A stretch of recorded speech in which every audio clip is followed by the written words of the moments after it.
हाँ हाँ, लोगों को मत बताओ कि वे क्या जानते हैं।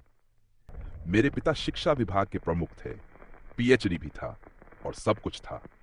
मैं घर गया और उनसे पूछा, स्कूल में पैसे के बारे में क्यों नहीं पढ़ाया जाता? तो उन्होंने कहा कि सरकार हमें यह तय करने नहीं देती कि हम क्या पढ़ाएं और क्या नहीं। मुझे ये बात अजीब लगी, तो मैंने कहा, क्या हम स्कूल इसलिए नहीं जाते कि पैसे के बारे में सीखें? उन्होंने कहा, नहीं, तुम्हारा काम नौकरी पाना है। मैंने कहा, पर नौकरी इसलिए मिलती है कि पैसे कमाए जाएं। उन्होंने कहा, नहीं, तुम्हें सिर्फ नौकरी पाने के लिए तैयार होना है।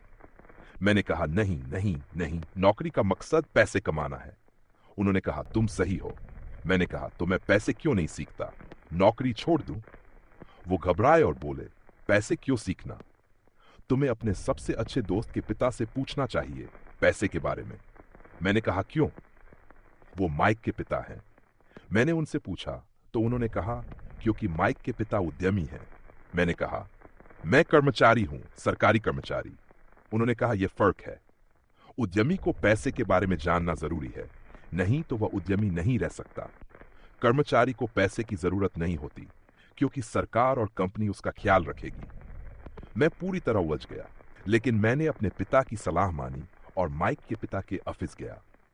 9 साल का था, उनके दरवाजे पर खड़ा होकर कहा, मुझे पैसे के बारे में सिखाओ। उन्होंने कहा, भागो बच्चा। लेकिन यही से कहानी शुरू हुई। मेरे अमीर दोस्त के पिता ने आखिरकार मुझे पैसे के बारे में सिखाना शुरू किया, एक शर्त के साथ कि वे मुझे कभी वेतन नहीं देंगे। उन्होंने कहा, जब मैं तुम्हें भुगतान करूंगा तब तुम कर्मचारी की तरह सोचोगे, और यही जाल है, उद्यमी मुफ्त में काम करते हैं। मैं 9 साल का था और मेरा दिमाग फट रहा था। उन्होंने कहा, तुम कभी पगार नहीं लेना चाहोगे, समझे? मैंने कहा, समझ गया। फिर पूछा, पैसे कैसे बनाते हैं? उन्होंने कहा, उद्यमी इसका पता लगाते हैं। मैंने पूछा, मैं पैसे के बारे में कैसे सीखूं? तो वे मोनोपोली खेल निकालते और कहते, हम पैसे के बारे में यही सीख रहे हैं। मैं मुफ्त काम करता, सिगरेट के टुकड़े उठाता, होटल और रेस्तरां साफ करता। धीरे धीरे ऑफिस का काम, मार्केटिंग, लेखा जोखा सीखता गया। मैं उनकी तरह एक शागिर्द था, लेकिन बिना वेतन के। एक दिन मैं गुस्से में बोला, कब सिखाओगे पूरी बात? उन्होंने कहा, हम क्या कर रहे हैं देखो। मैंने कहा, मुझे नहीं पता। उन्होंने कहा, तुम मोनोपोली खेल रहे हो और मैं तुम्हें पैसे का खेल सिखा रहा हूं। फिर उन्होंने समझाया कि पैसे की बड़ी सफलता के कई सूत्र होते हैं, लेकिन सबसे अच्छा वही है जो मोनोपोली में है। 4 हरे मकान और एक लाल होटल, यही सबसे बड़ी दौलत बनाने की चाबी है। मैंने पूछा, सिर्फ इतना? उन्होंने कहा, हां।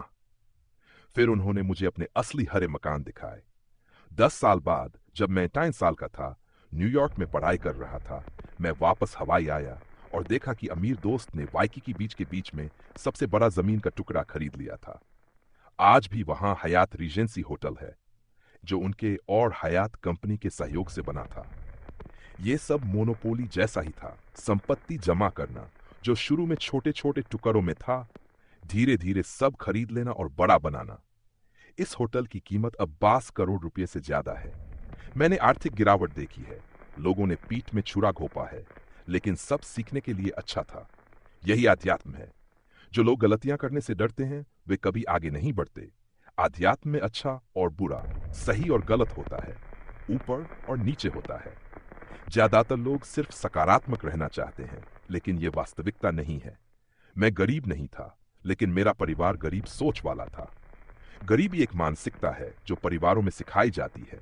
इसलिए जो लोग आज घर पर फंसे हैं, पैसे की चिंता में हैं, या जो पैसा कमाते हुए भी खुश नहीं हैं, उनकी ये सोच परिवार से आई है। उनका मन कहता है, नौकरी पाओ, मेहनत करो, नहीं तो अमीर नहीं बनोगे, या अमीर लोग बुरे होते हैं। स्कूल कभी पैसे के बारे में नहीं सिखाएगा, क्योंकि स्कूल व्यवस्था कर्मचारियों को तैयार करने के लिए बनाई गई है, डॉक्टर, वकील या विशेष चिन्ह, लेकिन पैसे के लिए नहीं। ज्यादातर लोगों को व्यापार की बुनियादी जानकारी ही नहीं है, जैसे लेखा जोखा, कर्ज, कर। ये किसी को स्कूल में नहीं सिखाते। लोग पूछते हैं कि मेरा अमीर पिता ये सब कैसे सीखा, जबकि मेरा गरीब पिता पीएचडी था। जवाब सरल है, अमीर पिता मेरा दोस्त के पिता थे, जिनके पिता 22 साल की उम्र में मर गए, इसलिए उन्हें परिवार का व्यवसाय चलाना पड़ा। वे स्कूल छोड़कर सीधे काम में लग गए। उनके शिक्षक उनके खाता रखा, वकील, बैंक और जमीन के एजेंट बन गए। असली शिक्षक होते हैं जो वही काम करते हैं जो सिखाते हैं, ना कि फर्जी जो केवल पढ़ाते हैं। मैंने अपने शिक्षक से पूछा, मैं तीसरे साल की गणित पढ़ रहा हूं, क्या मैं इसे कभी इस्तेमाल करूंगा? उसने कहा, मैंने कहा, तो ये क्यों पढ़ाते हो? उसने कहा, पगार तो मिलती है। यही वजह कि आपको असली शिक्षक खोजने चाहिए, जो रोज वही काम करते हो जो सिखाते हो। मेरे लेखाकार, वकील और बैंक हर दिन मेरे साथ काम करते हैं, रोज समस्या सुलझाते हैं। मैं ये सब जान बांटता हूं, तो अमीर लोग डर जाते हैं और कहते हैं, मत बताओ इन्हें। लेकिन गरीबी एक मानसिक बंधन है। जैसा धर्म ग्रंथों में लिखा है कि गरीब हमेशा रहेंगे।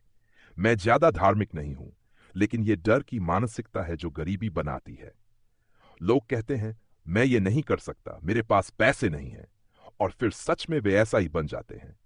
मेरे पीएचडी पिता कहते हैं, तुम समझो मैं पैसे का पेड़ नहीं हूं। अमीर पिता कहते हैं, इसलिए तुम गरीब हो। गरीब लोग कहते हैं, मैं नहीं कर सकता, मेरे पास समय नहीं है। ये सब बहाने हैं। अमीर पिता कहते हैं, मैं नहीं कर सकता की जगह पूछो, मैं इसे कैसे कर सकता हूं, या मुझे इसके लिए क्या करना पड़ेगा। सवाल दिमाग खोलता है, बयान दिमागमग्न कर देता है। खेल अलग अलग होते हैं, जैसे फुटबॉल और गोल्फ अलग खेल हैं। हर किसी का खेल अलग होता है। मेरा खेल है व्यापार और जमीन। मेरी सलाह है कि आप अपना खेल खोजो।